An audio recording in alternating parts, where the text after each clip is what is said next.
sekali lagi ada banyak ayat Al-Quran yang secara tekstual menyebut Allah Ma'a. Allah Ma'a. Nah, kalau dibikin sekali lagi masdar sinai adalah ma'iyatullah. Adalah ma'iyatullah. Nah, bagi para akademisi khususnya jurusan tafsir ya. Khususnya jurusan tafsir itu ada tafsir maudhu'i yang membahas tentang ma'iyatullah ini. Tafsir maudhu'i yang membahas tentang ma'iyatullah ditulis oleh Dr. Fathullah Said. Abdus Sattar Fathullah Said. Abdus Sattar Fathullah Said. Itu beliau di salah satu kitabnya membahas secara mendalam dan panjang lebar tentang ma'iyatullah, kebersamaan Allah Subhanahu wa taala terhadap para makhluknya termasuk kepada kita. Secara umum Bapak Ibu yang dimuliakan Allah Subhanahu wa taala ya. Secara umum ma'iyatullah itu ada dua. Secara umum ya, ma'iyatullahi itu ada dua. Pertama ya, al-ma'iyatu al-ammatu. Kebersamaan yang bersifat umum. Dan yang kedua, al-ma'iyah al-khassah. Kebersamaan yang bersifat khusus. Nah, oke. Apa itu al-ma'iyah al-ammah? Kebersamaan yang bersifat umum. Al-ma'iyah, jadi kebersamaan yang bersifat umum adalah kebersamaan dalam arti Allah Subhanahu wa taala Maha mengetahui dan segala yang terkait dengan Allah Maha mengetahui ya. Itu ma'iyatullah al-ammah. Maksudnya dimanapun kita berada, kapanpun kita berada, saat sendirian bersembunyi atau saat di depan khalayak, saat di rumah ataupun saat bepergian gitu ya. Nah, itu Allah mengetahui kita. Allah SWT apa? Maha mengetahui kita, atau dengan bahasa lain Allah membersamai kita. Membersamai dalam arti Allah Maha mengetahui.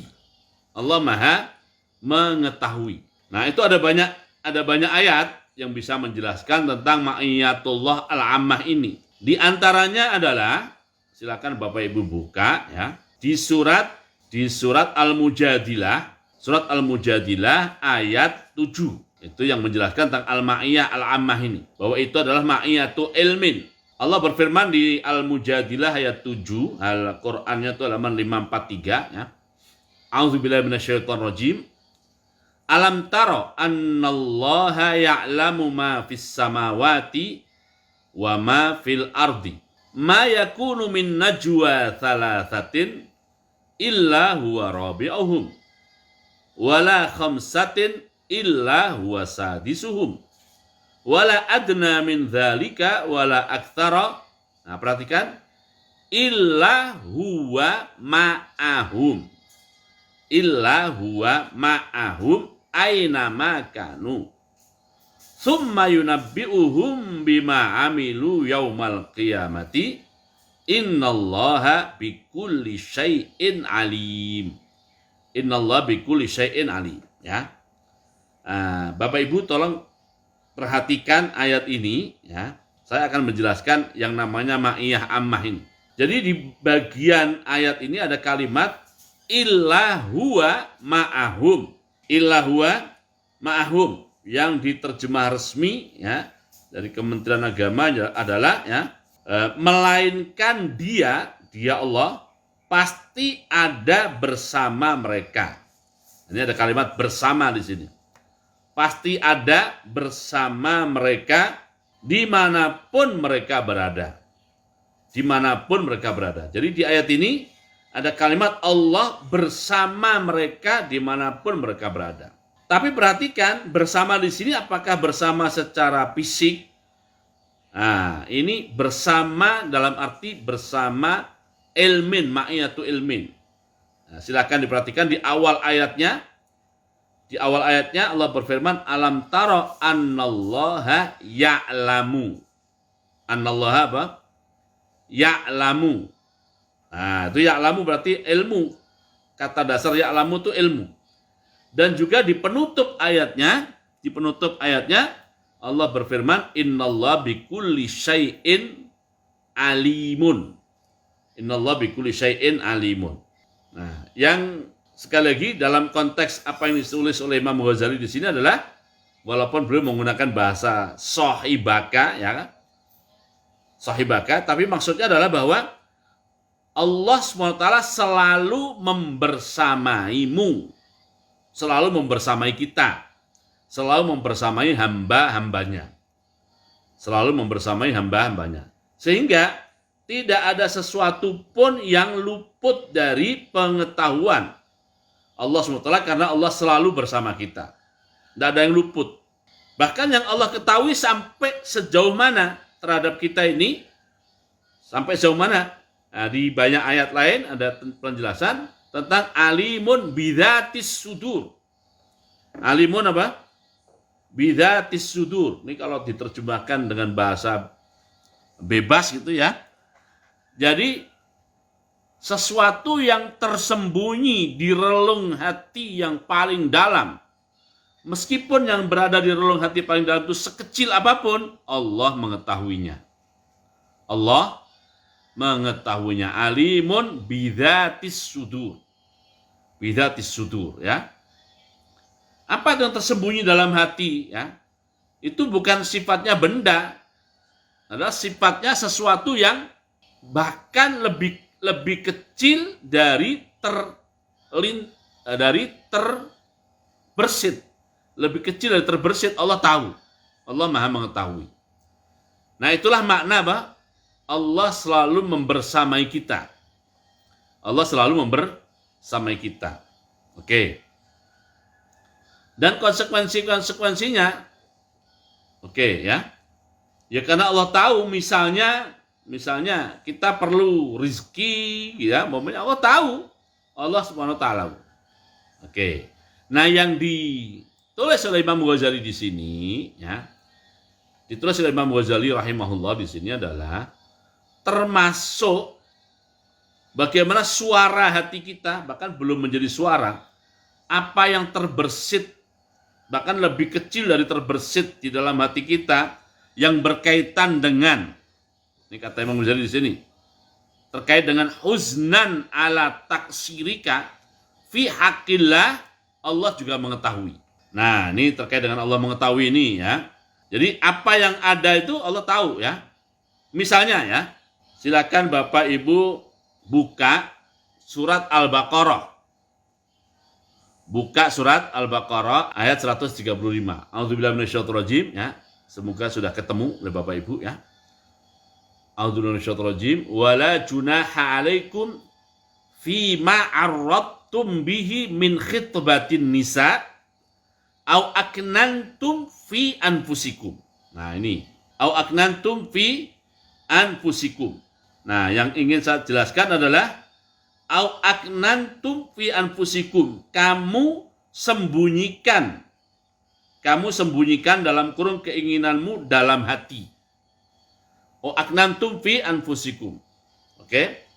Alimallah annakum satadhkurunahunna walakin la tuwa'iduhunna sirran illa an taqulu qawlan ma'rufa.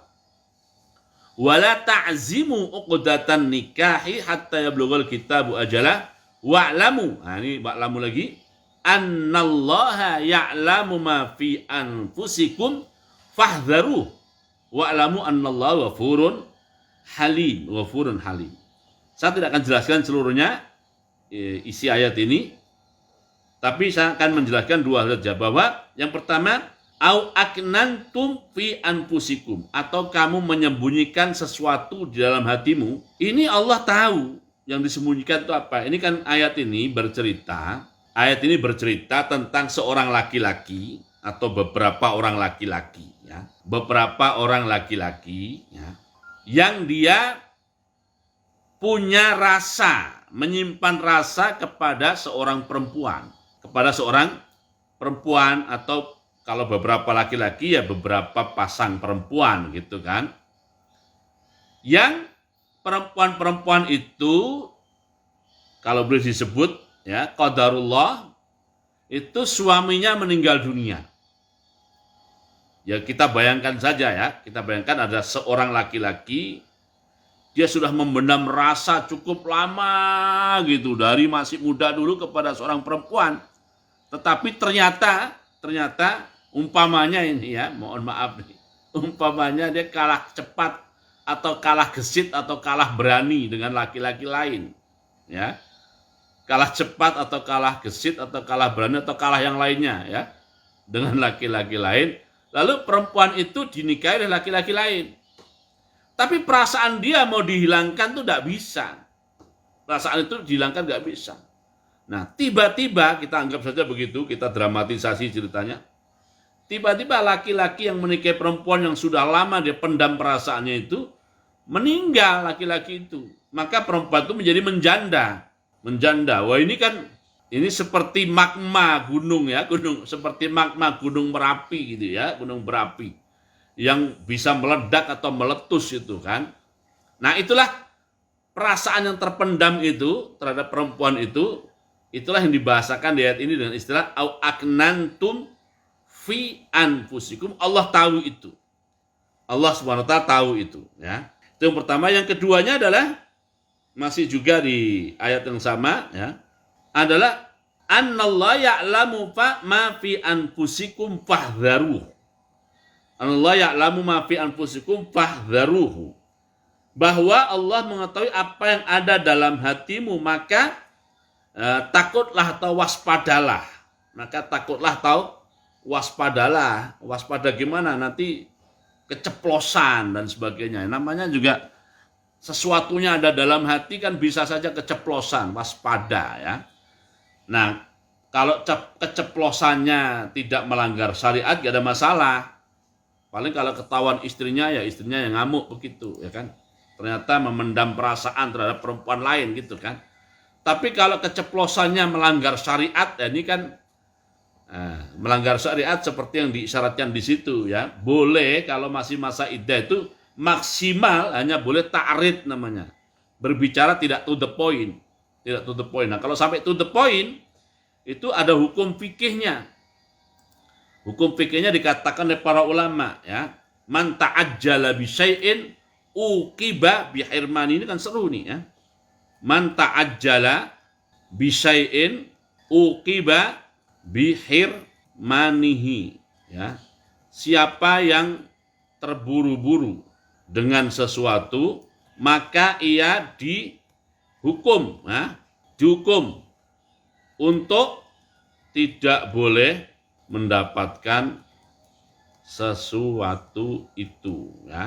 Nah, ini kan ada konsekuensi hukumnya. Oke, saya nggak bicara hukumnya sekarang ya. Jadi di ayat ini ada dua bagian. Allah mengetahui sesuatu yang disembunyikan, dan Allah juga mengetahui apa yang ada di isi hati kita terkait dengan masalah ini. Nah, artinya kan inilah bagian dari namanya al-ma'iyah al-ammah. Al-ma'iyah al-ammah. Nah, kembali ke Imam Ghazali. Imam Ghazali rahimahullah membawa urusan ma'iyah itu kepada kalau hati kita betapa inkasar tuh nelongso ya. Pecah itu nelongso, menyesal gitu, grantes gitu. Grantes bahasa Indonesianya apa ya? Prihatin.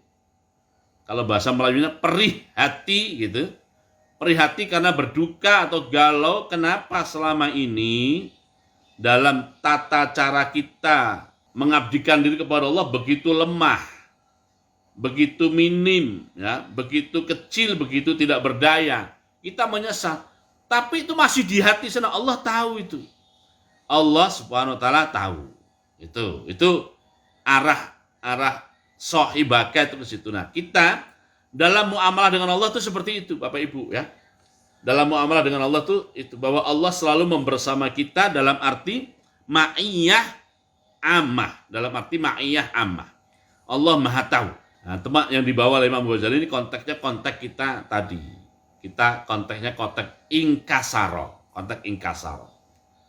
Nah, perlu juga kita bawa masalah ma'iyah, keyakinan kita ma'iyatullah, kebersamaan Allah itu kepada yang sifatnya bukan inkasaro.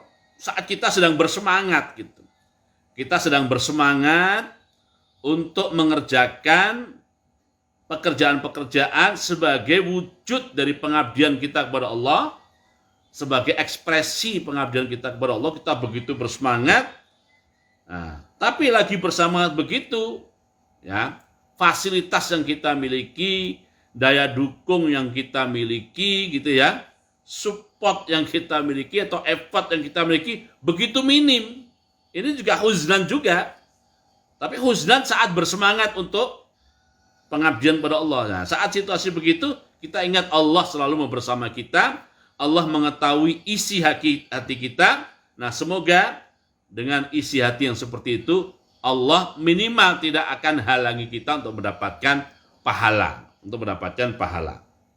Nah, kalau sudah di sini, saya mengajak Bapak Ibu buka Al-Quran lagi ya. Surat At-Taubah ayat 92. Mushaf halaman 201. Mushaf halaman 201 ya. At-Taubah ayat 92. Allah berfirman, a'udzubillahi minasyaitonirrajim ya. Wala 'alal ladzina idza ma atauka litahmilahum qulta la ajidu ma ahmilukum alai tawallau wa a'yunuhum tafidhu minad dam'i hazanan an la yajidu ma yunfiqun. An la yajidu ma yunfiqun ya. Ayat ini Bapak Ibu bercerita ya.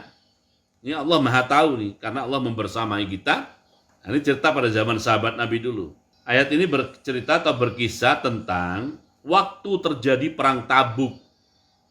Waktu terjadi perang Tabuk tahun 9 Hijriah. Tahun 9 Hijriah. Waktu itu karena perjalanan ke Tabuk itu jauh, jalannya berangkat saja 1 bulan, maka Rasulullah tidak mengizinkan kalau ada yang ingin ikut tapi tanpa kendaraan. Sama sekali, nggak diizinkan. Nah, terlalu berat 1 bulan. Minimal itu adalah 1 tunggangan bergiliran 2. Bergiliran 2. Minimal. Nah, yang begitu pun tidak cukup. Tunggangannya itu tidak cukup. Terus Rasulullah juga mensyaratkan mereka harus punya sangu, punya modal. Modal untuk mengurus dirinya selama perjalanan, selama di Tabuk dan perjalanan pulang lagi. Nah, pada waktu itu banyak sahabat-sahabat Nabi radhiyallahu anhum ajmain ya yang ingin ikut berangkat perang Tabuk, tetapi daya dukung baik berupa kendaraan, baik berupa sangu, modal ya, effort dan sebagainya itu daya dukung nggak ada. Maka mereka bersedih, mereka berduka sampai menangis. Berduka sampai menangis. Gitu ya. Nah, Allah Maha tahu tentang isi hati mereka yang berduka karena tidak bisa berangkat untuk perang Tabuk ini. Berangkat dalam perang Tabuk ini, berduka, menangis. Maka setelah Rasulullah SAW jauh meninggalkan Madinah, ya, nah, terus lagi berkumpul kepada para sahabat, Rasulullah SAW bersabda kepada para sahabat yang membersamai beliau. Sabdanya, inna bil madinati larijalan. Di Madinah ada banyak orang. Ini mereka di Madinah tidak bersama dalam perjuangan langsung, tapi berada di Madinah. Ada banyak orang yang masirtum masiran wala qata'tum wadiyan illa syarakukum fil ajri. Jadi kalian yang ikut bersama saya ini berjalan berjihad itu kan setiap langkahnya, hausnya, tergores kakinya oleh batu yang tajam dan licin dan sebagainya, semuanya punya nilai pahala. Dan semua pahala yang didapatkan oleh sahabat Nabi yang membersamai Rasulullah, juga pahala yang sama didapat oleh mereka yang ada di Madinah yang tidak ikut berangkat berjihad. Kenapa? Habasahumul udhru. Ya karena mereka punya udhur syar'i. Tidak bisa ikut, tapi ada udhur syar'i. Nah situasi inilah yang oleh seorang ulama, diistilahkan dengan al-musyarakah al-wijdaniyah. Diistilahkan dengan apa? Al-musyarakah al-wijdaniyah. Jadi setiap ada peluang-peluang perjuangan, itu kan peluang perjuangan untuk menegakkan agama Allah apapun wujudnya, apakah perjuangan seperti pada zaman Rasulullah atau perjuangan seperti sekarang ya, dengan berbagai bentuknya, termasuk juga perjuangan secara politis begitu ya. Itu kalau niatnya betul dan penempatannya betul kan bagian dari perjuangan li'i'la kalimatillah, meninggikan kalimat Allah. Tapi juga yang namanya perjuangan itu tidak semua orang bisa ikut terkadang. Terkadang tidak bisa ikut seluruhnya karena faktor daya dukung, effort, dan lain sebagainya. Nah, bagaimana orang-orang yang tidak punya daya dukung tetapi tetap bisa dapat pahala? Harus ada namanya al-musyarakah al-wijdaniyah ini. Al-musyarakah apa? Al-wijdaniyah ini. Nah, yang ingin kita kaitkan dengan tazkiyatun nafas kita hari ini adalah bahwa wijdaniyah itu kan perasaan dalam hati. Siapa yang tahu gitu loh. Siapa yang tahu, apalagi kalau dia tidak tertuang dalam bentuk menangis umpamanya, siapa yang tahu dalam hati itu. Nah, tapi ingat, Allah selalu membersamai dalam arti Allah tahu, itu Allah tahu. Dan karena Allah tahu, konsekuensi dari tahu, karena perasaannya begitu, ya dia ikut syarakukum fil ajri, kalau dalam bahasa hadis Nabi tadi. Syarakukum fil ajri. Ya, ikut juga mendapatkan bagian dari pahala. Bagian dari pahala. Nah inilah muamalah dengan Allah. Muamalah dengan Allah itu seperti itu, mengelola hati kita. Ya. Kalau kita bisa kelola hati kita, perasaan kita, spiritualitas, kerohanian kita bisa kelola seperti itu, ya insya Allah. Insya Allah ini bagian dari, kalau pakai bahasa materi kita, bagian dari tazkiyatun nafas itu begitu. Kalau pakai bahasa Imam Ghazali, bagian dari pembinaan ketakwaan lahiriah menuju ketakwaan batin. Nah, keunggulan generasi sahabat Nabi radhiyallahu anhum itu di sini. Mereka muamalahnya dengan Allah SWT, itu sedemikian rupa. Dan keunggulan lain generasi para sahabat Nabi itu, saat mereka mengurus hati seperti itu, mereka tidak harus uzlah atau menepi atau menyepi dari kehidupan. Justru perasaan itu mereka bawa dalam medan perjuangan real untuk li'i'la kalimatillah. Jadi perasaan itu dibawa ke sana. Nah, jangan seperti sebagian kita ya. Begitu kita ingin menata perasaan hati, kita jauhi semua gelanggang perjuangan, lalu hidup menyepi. Untuk apa? Untuk tazkiyatun nafas. Bukan begitu. Jadi generasi sahabat Nabi itu justru suasana itu dibawa kepada kancah dan gelanggang serta medan perjuangan. Oke ya. Sehingga kalau mau menangis, menangislah di situ. Nah, ada lagu menangislah bila perlu. Menangislah di situ. Kenapa aku tidak ikut dalam perjuangan itu? Ya kan? Menangis di situ. Kalau harus merengek-rengek, minta-minta, difasilitasi oleh Allah, silahkan nangis di malam hari-hari ya. Di malam hari. Mohon kepada Allah SWT supaya fasilitas untuk perjuangannya ditambah oleh Allah SWT ya. Apakah fasilitas kesehatan atau fasilitas yang lainnya. Atau kalau bahasa di ayat ini adalah tawallau wa a'yunuhum tafidu minad dam'i hazanan an la yajidu ma yunfiqu. Ya. Saya bacakan terjemah resminya. Dan tidak ada pula dosa atas orang-orang yang datang kepada Muhammad SAW agar engkau memberi kendaraan kepada mereka, lalu engkau berkata, mohon maaf, aku tidak memperoleh kendaraan untuk membawamu. Lalu mereka kembali pulang ke rumahnya, maksudnya dalam keadaan mata mereka bercucuran air mata karena sedih.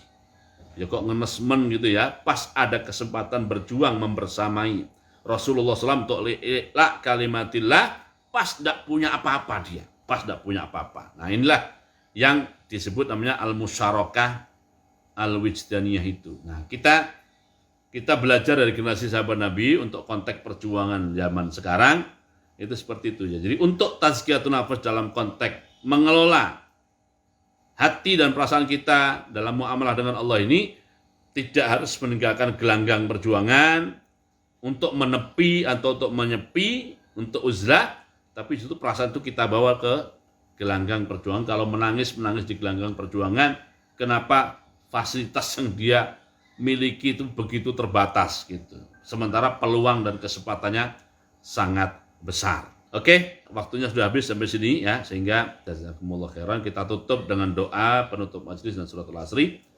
Subhanakallahumma bihamdika asyhadu an la ilaha illa anta astaghfiruka wa atubu ilaika minasyaitonir rajim. Bismillahirrahmanirrahim. Wal asri innal insana lafi khusr illa alladziina amanu wa 'amilus shalihat wa tawassaw bil haqqi wa tawassaw bis sabri. Wassalamualaikum warahmatullahi wabarakatuh.